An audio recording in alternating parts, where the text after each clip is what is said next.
అందరికీ నమస్కారం. Welcome to my channel daily devotional blogs Telugu. ప్రతి నెల వచ్చే ఏకాదశి భక్తులకు ఆత్మశుద్ధి మరియు భక్తి సందేశాన్ని అందిస్తుంది. అయితే అధిక మాసంలో వచ్చే పరమ ఏకాదశి యొక్క ప్రాముఖ్యత మరింత ఎక్కువగా ఉంటుంది. ఈ అరుదైన ఏకాదశి సుమారు 3 సంవత్సరాలకు ఒకసారి మాత్రమే వస్తుంది. అందువల్ల దీనిని అత్యంత విశిష్టమైన మరియు మంగళకరమైన రోజుగా భావిస్తారు. ఆధ్యాత్మిక విశ్వాసాల ప్రకారం ఈ రోజున సంపూర్ణ భక్తితో మరియు శాస్త్రోక్త నియమాలను ఖచ్చితంగా పాటిస్తూ వ్రతం ఆచరించడం వల్ల జీవితాంతం చేసిన పాపాలు తొలగిపోయి శ్రీ విష్ణువు యొక్క ప్రత్యేక అనుగ్రహం లభిస్తుంది. అయితే పరమ ఏకాదశి తేదీ మరియు శుభముహూర్తం గురించి తెలుసుకుందాం. వేద పంచాంగం ప్రకారం అధిక మాసంలోని కృష్ణపక్షంలో వచ్చే ఏకాదశి తిథి 2026 జూన్ 11న అర్ధరాత్రి 12:57 గంటలకు ప్రారంభమై అదే రోజు రాత్రి 10:36 గంటలకు ముగుస్తుంది. ఉదయ తిథి ఆధారంగా చూస్తే పరమ ఏకాదశి వ్రతం గురువారం జూన్ 11, 2026న ఆచరించబడుతుంది. అయితే పరమ ఏకాదశి యొక్క ప్రత్యేకత ఏమిటి? దాని గురించి తెలుసుకుందాం. పరమ అనే పదానికి శ్రేష్టమైన లేదా ఉన్నతమైన అనే అర్థం ఉంది. అందువల్లే అన్ని ఏకాదశులలో అత్యుత్తమ ఫలితాలను ఇచ్చే ఏకాదశిగా దీనిని భావిస్తారు. ఆధ్యాత్మిక శాస్త్రాల ప్రకారం ఈ వ్రతాన్ని ఆచరించడం వల్ల దారిద్ర్యం మరియు పాపాల నుండి విముక్తి లభిస్తుంది. పురాణాల కథల ప్రకారం సంపదల అధిపతి అయిన కుబేరుడు ఈ వ్రతం వల్ల శివుని కృపతో కలిసి దేవతల దానగార రక్షకుడిగా ఉన్నత స్నానం పొందాడు. అలాగే సత్యనిష్ఠుడైన రాజు హరిశ్చంద్రుడు పరమ ఏకాదశి వ్రతం పుణ్యఫలంతో తన కోల్పోయిన రాజ్యం, సంపద మరియు కుటుంబాన్ని తిరిగి పొందాడు. ఈ వ్రతాన్ని భక్తితో మరియు కఠిన నియమాలతో ఆచరించేవారు అశ్వమేధ యాగానికి సమానమైన పుణ్యాన్ని పొందుతారని నమ్ముతారు. ఈ పవిత్రమైన దినంలో భగవాన్ విష్ణువు మరియు లక్ష్మీదేవిని ఆరాధించే భక్తులు మరణాంతరం వైకుంఠధామాన్ని పొందుతారని భగవాన్ కృష్ణుడు అర్జునుడికి చెప్పినట్లు విశ్వసించబడుతుంది. పరమ ఏకాదశి వ్రతకథ గురించి తెలుసుకుందాం. అధిక మాసం మలమాసంలోని కృష్ణపక్షంలో వచ్చే ఏకాదశి గురించి తెలుసుకోవాలని మహారాజు యుధిష్ఠిరుడు కోరినప్పుడు శ్రీకృష్ణుడు అతనికి పద్మశుద్ధ ఏకాదశి కథను వివరించాడు. అధిక మాసంలోని 2 ఏకాదశులు కూడా పవిత్రమైనవని శ్రీకృష్ణుడు స్పష్టం చేసి ఆ ఏకాదశి యొక్క యోగ్యతలను ప్రస్తావించిన తరువాత ఆయన వ్రతకథను వివరించాడు. కపిల్య రాజ్యంలో సుమేధ అనే వినయశీలి భక్తిపరుడైన బ్రాహ్మణుడు అతని కర్తవ్య నిష్ఠ గల స్వచ్ఛమైన మనసున్న భార్య పవిత్రతో కలిసి నివసించేవాడు. వారు చాలా పేదవారు, కానీ వారి ఇంటికి వచ్చిన అతిథులను గౌరవంగా చూసి పవిత్ర వారికి అందించగలిగిన అత్యుత్తమ ఆహారాన్ని వడ్డించేవారు. అతిథుల కోసం తన ఆహార వాటాను త్యాగం చేయడం వల్ల పవిత్ర చాలాసార్లు ఆకలితో ఉండవలసి వచ్చేది. తన పేదరికం వల్ల సుమేధ విచారంగా ఆందోళనగా ఉండేవాడు. పని వెతుక్కుంటూ ఇతర రాజ్యాలకు ప్రయాణించి డబ్బు సంపాదించి పేదరికం నుండి ఉపశమనం పొందాలనుకుంటున్నానని అతను తన భార్యతో చెప్పాడు. కంపిల్యంలో తను కొన్ని ధనిక కుటుంబాలను భిక్షాటన చేసినప్పటికీ వారు ఎప్పుడూ సరిగ్గా దానధర్మాలు చేయకపోవడంతో తాము నిరంతరం ఆర్థిక ఇబ్బందుల్లో ఉండేవాళ్ళమని అందుకే వెళ్ళడానికి అనుమతి ఇవ్వమని సుమేధ తన భార్యను అడిగాడు. వారు గత జన్మలలో కొన్ని క్షమించరాని పాపాలు చేసి ఉండటం వల్ల ఆర్థికంగా బాధపడుతున్నారని పవిత్ర సుమేధతో చెప్పింది. దైవానుగ్రహం వల్ల ఈ జన్మలో సుమేధకు రావలసిన డబ్బు అంతా కంపిల్యంలోనే అతనికి లభిస్తుందని, ఉద్యోగం సంపాదన కోసం ఇతర నగరాలకు వెళ్ళడం వ్యర్థమని ఆమె వివరించింది. సుమేధ ఆమె మాటలను నమ్మాడు.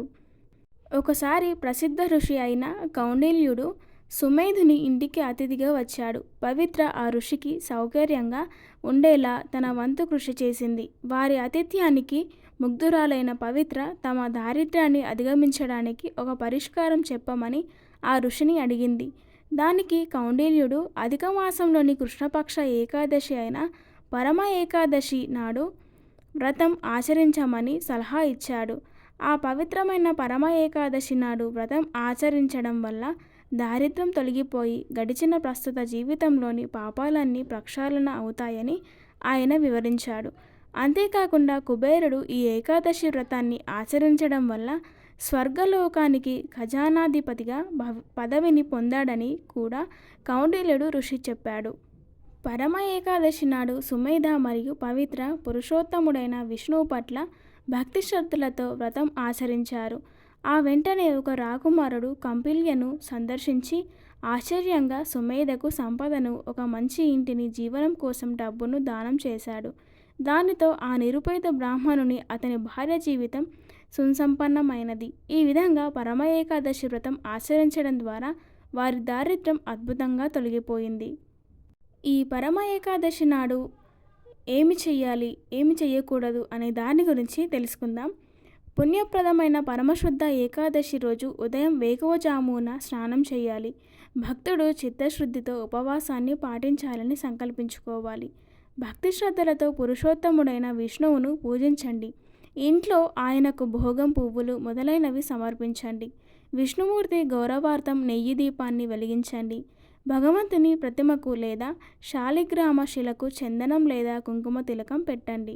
విష్ణువు, కృష్ణుని ఆలయాన్ని సందర్శించి పూజ చేయండి. మంత్రాలు జపించండి మరియు ధ్యానం చేయండి. ఈ రోజున పరమశుద్ధ ఏకాదశి వ్రతకథను తప్పక చదవాలి లేదా వినాలి. శాంతంగా ఉండండి, భక్తిలో లీనమై ఉండండి. రోజంతా విష్ణుమూర్తి మంత్రాలను, స్తోత్రాలను జపించండి. భజనలు పాడండి, పవిత్ర గ్రంథాలను చదవండి. వీలైతే ఏకాదశి నాడు విష్ణువు లేదా కృష్ణ మందిరాన్ని సందర్శించుకోండి. ఏకాదశి రోజు రాత్రి అంతా పూర్తి జాగరూకతతో మేల్కొని ఉండండి. వీలైతే రాత్రంతా విష్ణుమూర్తికి సంగీతం వినిపించండి. ఒకవేళ భక్తుడు ఏకాదశి రాత్రి నిద్రపోతే వ్రతం అసంపూర్ణంగా ఉంటుంది. పరమశుద్ధ ఏకాదశి వ్రత విధి, ఉపవాస విధానం గురించి తెలుసుకుందాం. పరమశుద్ధ ఏకాదశి వ్రత విధిని పాండవ సోదరులలో పెద్దవాడైన యుధిష్ఠిర మహారాజుకు శ్రీకృష్ణుడు నిర్దేశించాడని చెబుతారు. నియమాల ప్రకారం భక్తులు ఏకాదశికి ముందు రోజు అయిన దశమి నాడు సూర్యాస్తమయానికి ముందే ఒకే పూట భోజనం చేయాలి. వ్రతం ఆచరించేటప్పుడు తక్కువగా మాట్లాడి ఎక్కువగా సమయం పురుషోత్తముని సేవలో గడపాలని సలహా ఇవ్వబడింది. కంచు పాత్రలను తినడం కానీ వండటం కానీ చేయకూడదు. భక్తులు సాత్విక ఆహారాన్ని తీసుకోవాలి. తినడానికి అనుమతి లేని కొన్ని ఆహార పదార్థాలలో మాంసాహారం, ఉల్లిపాయ, వెల్లుల్లి, ఉప్పు, మినపప్పు, అన్నం, పాలకూర, శనగలు, మసూర్ పప్పు, తేనె మొదలైనవి ఉన్నాయి. పరమశుద్ధ ఏకాదశి వ్రతం ఏకాదశి రోజు తెల్లవారుజామున ప్రారంభమై మరుసటి రోజు ద్వాదశి వరకు కొనసాగుతుంది. ఆ సమయంలో ఉపవాసాన్ని విరమించవచ్చు. ప్రాచీన గ్రంథాల ప్రకారం ధ్యానం, ఆధ్యాత్మిక పుస్తకాలు, పండ్లు వంటి దానాలు చేయడం శుభప్రదం మరియు పురుషోత్తముని అదనపు ఆశీస్సులను చేకూరుస్తాయి. పరమశుద్ధ ఏకాదశి పూజ విధి, పూజ విధానం. పరమశుద్ధ ఏకాదశి నాడు అధిష్టాన దేవత పురుషోత్తముడు లేదా విష్ణువును పూజిస్తారు. పరమశుద్ధ ఏకాదశి రోజున ఉదయాన్నే స్నానం చేసి శుభ్రమైన బట్టలు ధరించి మీ సంకల్పాన్ని వ్యక్తపరచడానికి వ్రత సంకల్పం తీసుకోండి. మీ పూజా మందిరంలో నెయ్యి దీపాన్ని వెలిగించండి. గంగాజలం మరియు తులసి ఆకులతో పురుషోత్తమునికి, విష్ణువుకు అభిషేకం చేయండి.